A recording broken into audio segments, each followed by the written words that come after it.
padres pedófilos e pastores mercantilistas. O título dessa mensagem, com certeza, é bastante chocante, porém, o intuito da mensagem não é denegrir a imagem dos religiosos.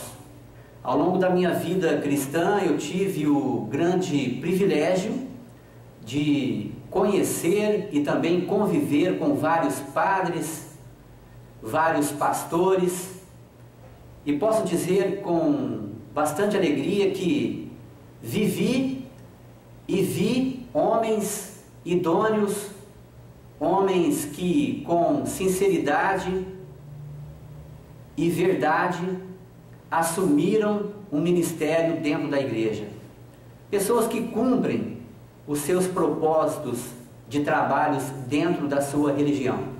Porém, em cada segmento, em cada entidade, na política, nas empresas, existe o joio no meio do trigo. E na religião não é diferente. Nós estamos cansados de ouvir pela mídia, pela TV, pelo rádio, pela internet, as dezenas ou centenas de casos de pedofilia dentro da Igreja Católica. A pergunta é: será que os padres são inferiores ou são mais pecadores do que os pastores evangélicos? A resposta: absolutamente não. A Bíblia fala em Romanos 3:23 que todos pecaram e destituídos, separados estão da glória de Deus. Todo ser humano em toda a face da terra possui a mesma essência. Esse joio que está inserido no meio das igrejas, eles não devem denegrir a imagem de homens bons que também estão lá fazendo um grande trabalho. Nós sabemos que o maior número de casos de pedofilia acontece dentro da Igreja Católica. Por que a pedofilia se concentra tanto dentro dessa religião? Existe um ditado popular que diz que a ocasião faz o ladrão.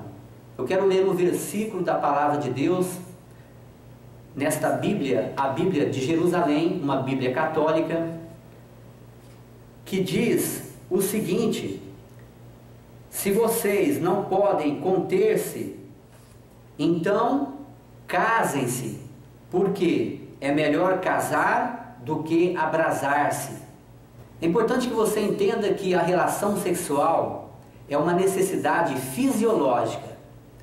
Alguns psicólogos consideram, entendem e defendem que, além de uma necessidade fisiológica, a relação sexual também é uma necessidade psicológica, física e mental.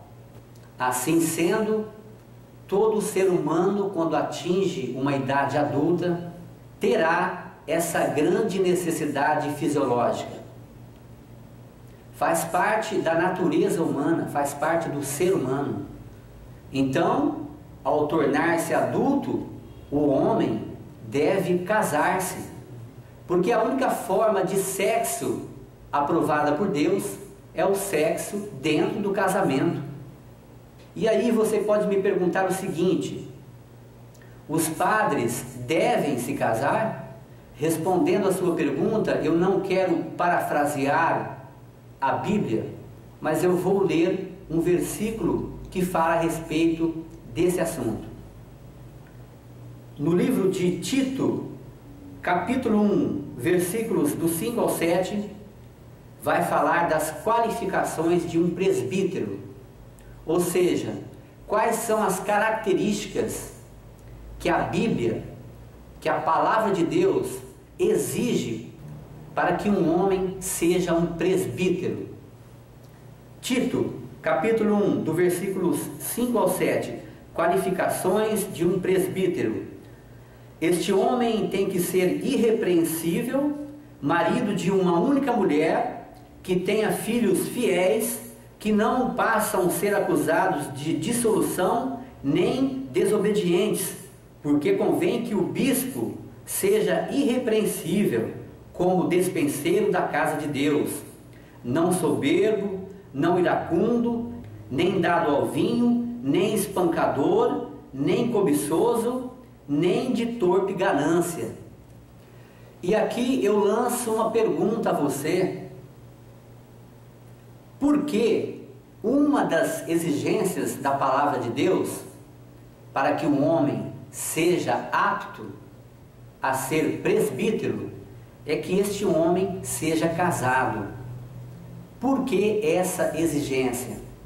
A resposta também está na Bíblia. No livro de Timóteo, capítulo 3, versículo 5, diz o seguinte: se alguém não sabe governar a sua própria casa, como terá cuidado da casa de Deus? Eu sei que essa mensagem pode estar chocando a você, mas na verdade quem está causando esse impacto não sou eu. Eu estou lendo a palavra de Deus. Essa é a orientação que Deus deixou para o homem. Essa é a orientação que Deus deixou para a sua igreja. Este é o modelo de igreja conforme o pensamento de Deus. Então, em função dessa imposição do sistema da Igreja Católica e não da palavra de Deus, de exigir o celibato, acaba forçando a própria natureza do homem, e o resultado é essa realidade caótica que estamos vendo em nossos dias. Mas enquanto no catolicismo esse quadro caótico de pedofilia, com tantos escândalos, eu te pergunto, e no meio evangélico? E no povo que é chamado povo de Deus? E naquele povo que é chamado de crente, crente na palavra de Deus? Na palavra de Deus diz o seguinte: porque a raiz de todos os males é o amor ao dinheiro. Talvez pela razão da administração dos recursos financeiros das igrejas, ou pelo menos da maior parte das igrejas evangélicas, é feito na própria igreja, a diretoria. E aí eu volto a declarar o mesmo ditado já declarado: a ocasião faz o ladrão. Muitos líderes evangélicos se apresentam em peles de cordeiros, porém são lobos vorazes. Nós estamos cansados de ver e de ouvir pela mídia vários casos de pastores que são verdadeiros mercantilistas da fé e que de forma sutil e matreira enganam o rebanho. Ao invés de cuidar do rebanho, eles comem a carne da ovelha. E de forma totalmente distorcida, eles usam a própria Bíblia para arrancar o dinheiro dos fiéis. Esse é o mercado da fé dentro das igrejas evangélicas. E aí esses falsos profetas conseguem persuadir o rebanho, as ovelhas, e convencê-las de que elas serão prósperas, de que elas vão se enriquecerem. E aí os falsos profetas convencem os fiéis a comprar os elementos sagrados, a rosa ungida que vai abençoar a sua casa, o sabonete ungido, a água santa que veio de Israel. E ao invés de pregar o evangelho da salvação em Cristo Jesus, eles prometem uma riqueza, uma prosperidade material somente para esse reino. O amor ao dinheiro é a raiz de todos os males. Isso é o que diz a palavra de Deus. E nessa ânsia de cada vez conseguir mais dinheiro, eles usam até de abuso do poder por causa do seu título de pastor, eles tentam intimidar qualquer pessoa que questione ou se opõe às suas manobras. Existe um caso, e isso está registrado, de um pastor que ameaçou destituir o presidente da igreja porque o presidente se recusou a dar dinheiro do caixa da igreja sem autorização da mesma para o pastor. Eu estou dizendo dar dinheiro. Não estou me referindo ao salário do pastor, aquilo que é justo em razão do seu trabalho. Isso aconteceu durante uma reunião e havia ali 4 ou 5 testemunhas. O presidente foi ameaçado de exoneração porque se negou a dar dinheiro do caixa para o pastor. A razão que o presidente se negou são 2. A primeira é que essa prática fere o estatuto da igreja. Qualquer valor que onere o caixa da igreja deve passar por uma assembleia e obter a autorização de toda a igreja. E a segunda razão que fez com que o presidente não desse o dinheiro para o pastor sem autorização da igreja é que já havia informações a respeito desse pastor, onde em uma outra cidade, em uma outra igreja, ele já havia feito isso e com êxito.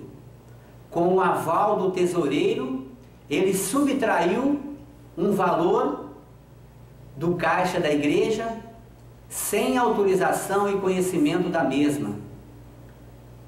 E mais tarde, quando a igreja tomou conhecimento do caso, o pastor teve que, de forma vergonhosa, devolver todo o dinheiro.